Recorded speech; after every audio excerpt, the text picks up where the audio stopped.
כובע הקסמים. כל הימים, חולמת אני על כובע קסמים.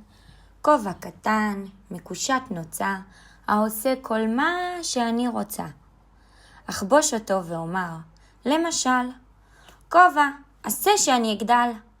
והנה מיד עינני עולה, וגופי מתמתח ואני גדולה.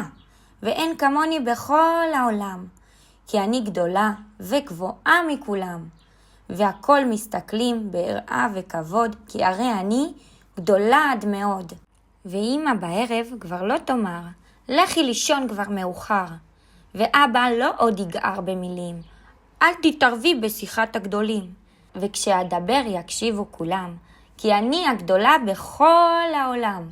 כל הימים, חולמת אני על כובע קסמים. כובע קטן, מקושט נוצה, העושה כל מה שאני רוצה. הנה בליבי בקשה שנייה, כובע, אהיה לאונייה.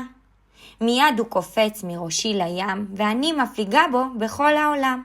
לאיים רחוקים, לארץ זרה, נוסעת הלוך ובחזרה.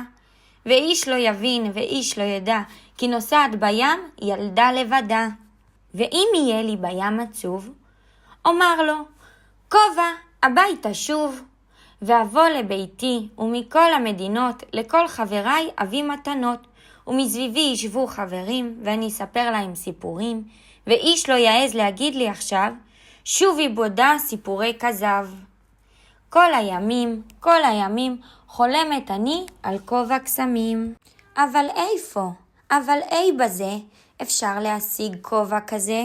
את אמא ואבא לא אשאל, כי הגדולים לא יבינו כלל.